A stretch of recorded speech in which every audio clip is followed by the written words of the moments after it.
Hello everyone, I am Ann Purvis and I'm one of the leaders of the Toronto Field Naturalist Juniors program. So happy to be in touch with everyone again. This will be our final blog post till the spring Zoom classes start. You are already starting to see such amazing spring sightings, and it lifts my spirits when you share them with us. Our spring Zoom classes will take place on Wednesday nights starting on April 7th and will run till June 9th. For 1 hour from 5 to 6 p.m. The format will be as always, chatting it up at the beginning and giving you a chance to share in person.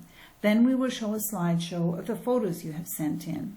I will always have a challenging question for you to think about, but you should also be prepared to ask the photographer any questions that pop into your mind. After this, we will listen to special guests, do experiments, drawings, etc. Our first session is about winter weeds. The email with the link to this blog has pictures of the ones I would like you to try and find. If you cannot find them, come anyway. Today there is an I Spy game halfway through the slideshow. You will need a paper and pencil to keep track of your answers. And remember, when you play I Spy, there are many things that could be right. Here are some drawings from Sonia. Right beside the head of the bird on the right, Sonia wrote the name of the bird in a different language that uses a different alphabet. Anybody guess what the language and alphabet are? Right, it's Russian. Which way is it quicker to write this bird's name, in English or Russian? A lot of us have been hanging out down at the lake. Did you ever wonder why the ice cracks into these gigantic jigsaw puzzle pieces? Why doesn't it melt in one piece? Do you think the raccoon is pondering this problem? My guess is that wind and waves make it crash into the shoreline, and it's just like something made of glass. It breaks when it hits something hard. This is a beautiful ice sculpture that Amara photographed, probably our last of this season. Anybody remember this lovely spot? Right, this is the Scarborough Bluffs, and the slide asks, what is in these rocks? We went fossil hunting here once. The rocks on the right that make up the pathway are 500 million years old and are very ancient. The cliff behind is the Scarborough Bluffs.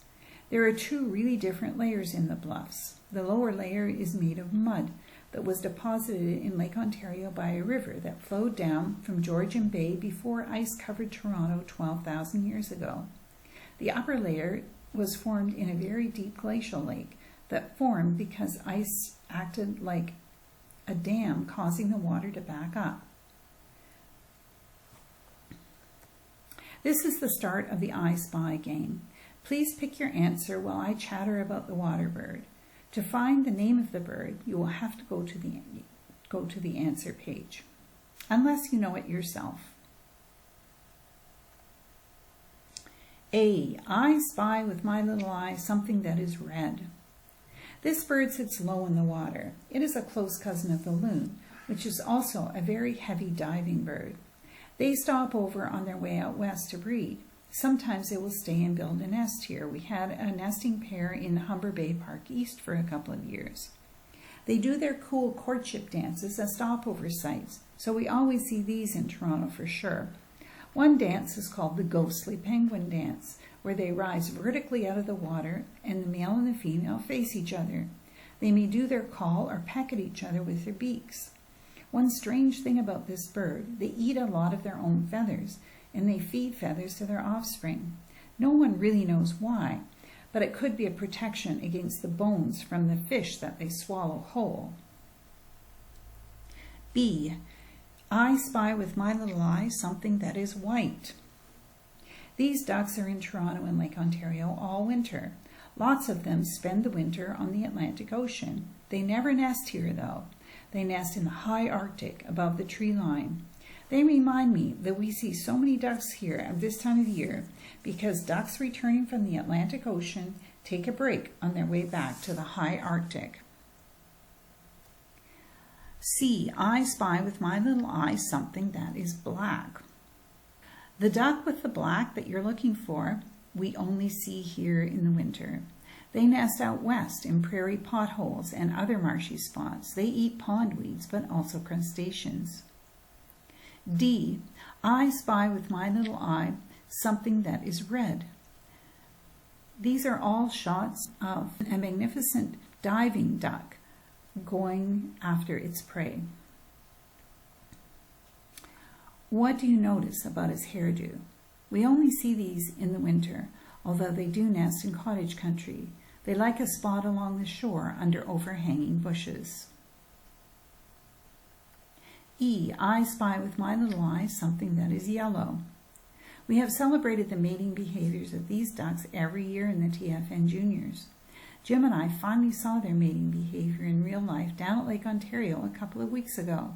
So cute to see the male throwing his head back while the female swam by pretending not to be interested. It seems to be a pair have gotten together in the photo on the right. Notice the strange peaky shape of the female's head. So time to check your answers.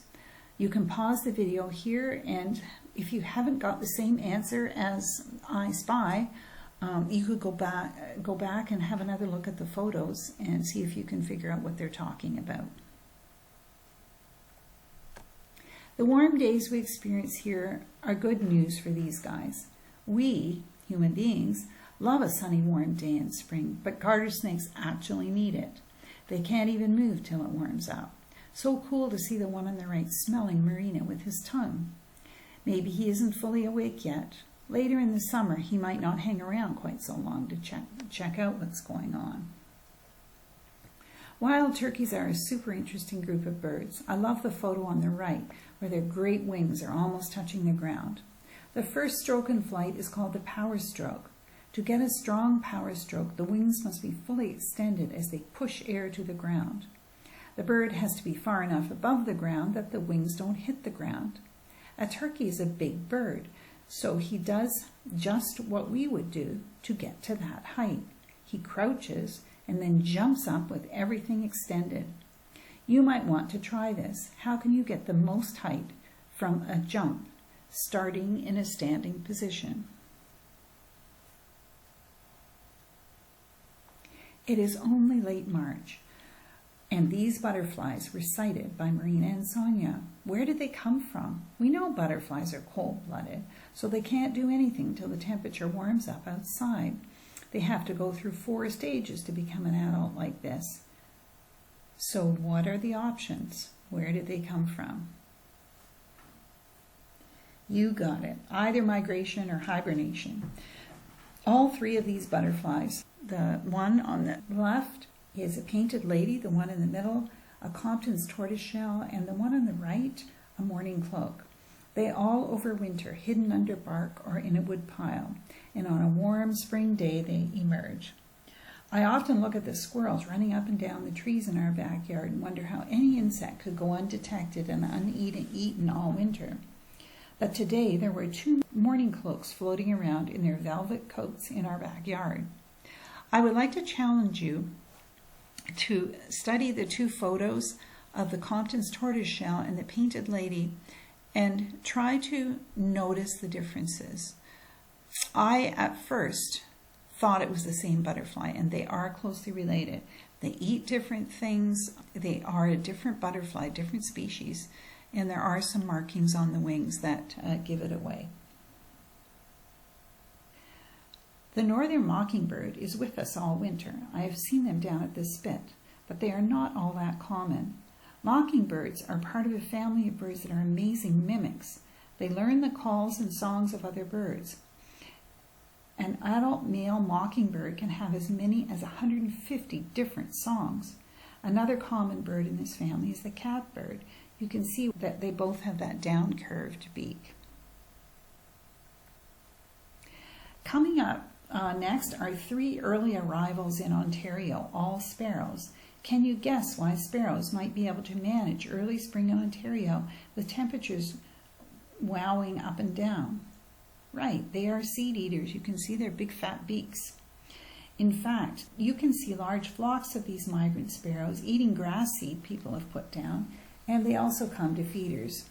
These early birds don't come from all that far away. usually the southern U.S., but not South America. If you were out in the woods and you hear rustling in the leaves of the forest floor, it could be this guy, the towhee, the rufous-sided towhee, or eastern towhee. The song sparrow on the left has a song that is one we just all look forward to every spring. And the beautiful piping of the white-throated sparrow on the right is also a sure sign of spring. In Toronto, you can see how puffed up he is. It must have been a chilly day, trying to keep warm.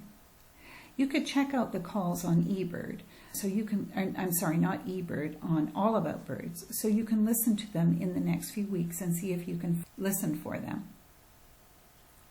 Try drawing this song in your nature journal. Compare the colors of these two birds, the crown, the chest, and the face. These two look like they may have just arrived and haven't had a chance to comb their hair yet. Somebody rented out their condo while they went south for the winter. Any guesses? I think this is probably the work of a mouse. Lots of interesting stuff in there, though. It even made me wonder about a red squirrel when I see all those cone scales. These two birds, the red-winged blackbird and the grackle, really lift our spirits when they announce their arrival with the loud racket they make.